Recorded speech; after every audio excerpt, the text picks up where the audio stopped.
터너 프라이즈 들어본 적 있으신가요? 터너 프라이즈란 영국 현대미술의 대표 기관인 런던의 테이트 미술관에서 19세기 가장 위대한 낭만파 풍경화가이자 영국 국민화가로 불리는 윌리엄 터너를 기리며 1984년에 제정한 상입니다. 한 해 동안 가장 주목할 만한 전시나 미술활동을 보여준 50세 미만의 영국 미술가에게 주는 대표적인 현대미술상이라고 할 수 있습니다. 역대 수상자들을 한번 살펴볼게요. 특정한 안료와 반사시키는 물질을 이용해서 숭고함을 불러일으키는 조각 설치 작품을 만드는 아니시 카푸어.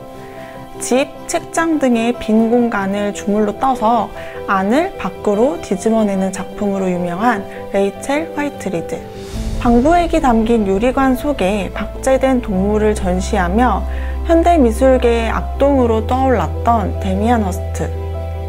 미술에 관심 있는 분들이라면 한 번쯤 봤을 법한 작품들일 것 같은데요.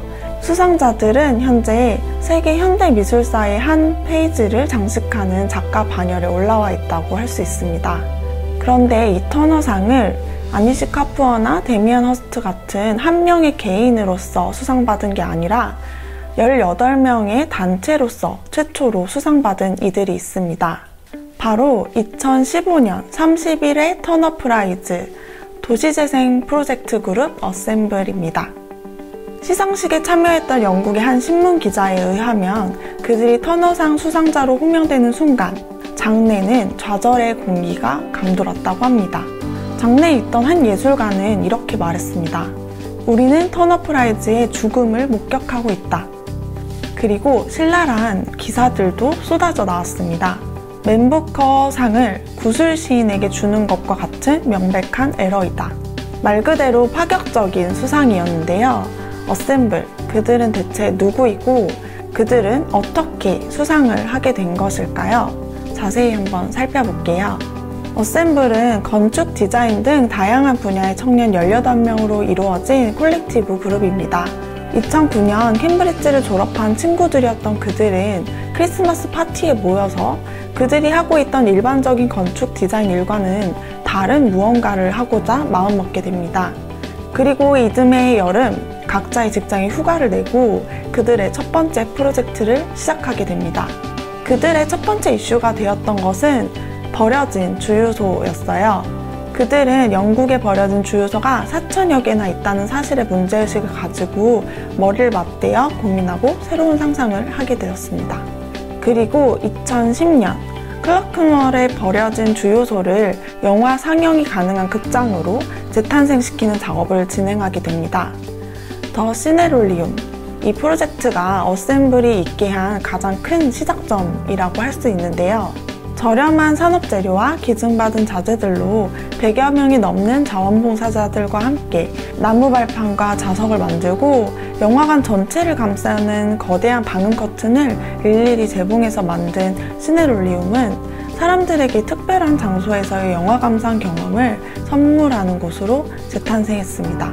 만드는 과정에서부터 특별한 공간에서 영화를 감상하게 되는 그 순간까지 이 프로젝트에 참여했던 모든 이들에게 이것은 굉장히 특별한 경험이지 않았을까 싶은데요. 이 밖에도 낙후된 런던 동부의 인적이 드문 고속도로 다리 밑에 주민을 위한 소규모 복합 문화 공간을 만든 폴리포러 플라이오버 프로젝트, 스트래퍼드의 재당소 건물을 예술가의 창조적인 코워킹 플레이스로 탄생시킨 야드하우스 프로젝트 등을 진행했습니다.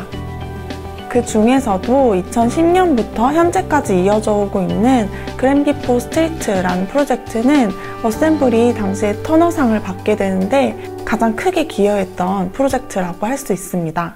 리버풀은 한때 생기와 활력이 넘치던 세계적인 항구 도시였는데요. 번화가였던 그랜비 스트릿에는 다양한 인종의 개성이 생생하게 살아 있었다고 합니다.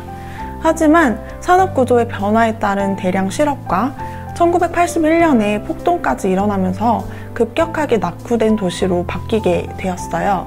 이에 정부는 낙후된 도시의 재개발을 위해 대대적으로 이곳의 주택가를 구매하고 그랜비 스트릿의 주요 4개 거리를 제외한 나머지 구역의 모든 집을 철거하게 됩니다. 그리고 이 재개발이 진행되면서 주민의 대부분이 떠나게 되죠.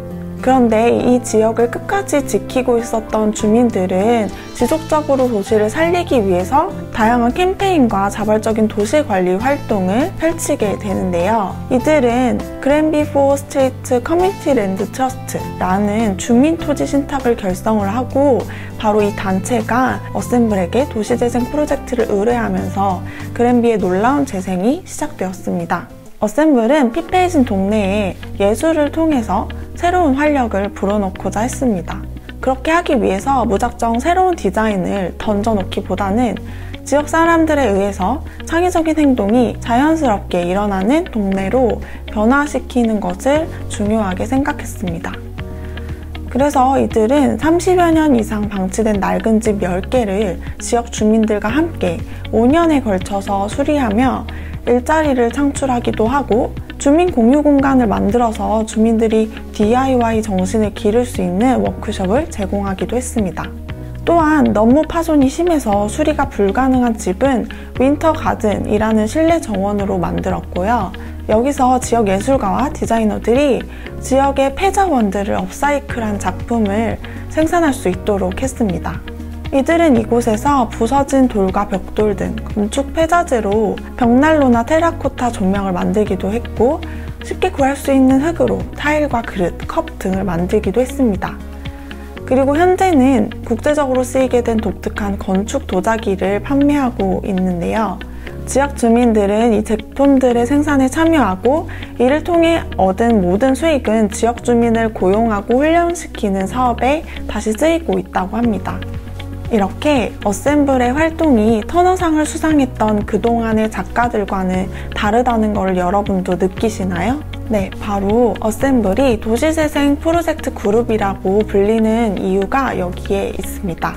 소외되고 낙후된 공간의 잠재력을 발견해서 새로운 공간을 탈바꿈시키는 것뿐만 아니라 문화와 예술을 통해서 사람들이 새로운 생산활동과 교육 그리고 창조적인 작업에 참여하도록 해서 사람까지 새롭게 재생시키는 일, 나아가 공간과 사람을 연결시키는 일. 이들은 현재 전 세계가 고민하고 있는 도시 재생에 대해서 새로운 패러다임을 불러일으키고 있다는 생각도 드는데요. 그들의 터너상 수상과 함께 뒤따른 한마디. 그런데 이게 미술인가요? 이 한마디에 대해 그들은 아랑곳하지 않고 그들의 행보를 이어갔습니다. 그리고 어셈블의 멤버 루이스 슐츠는 이렇게 말했습니다. 우리에게 그것은 학문적인 논의일 뿐 그렇게 중요한 것이 아닙니다. 우리가 더 관심 있는 것은 그저 좋은 프로젝트를 하는 것입니다.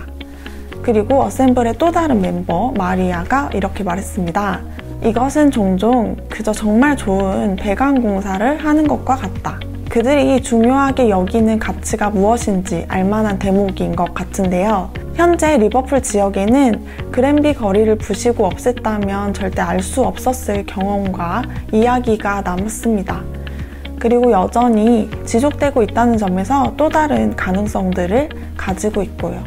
그들의 다음 프로젝트는 어떤 사람들과 어떤 새로운 활력을 불러일으키는 움직임이 될지 궁금해집니다.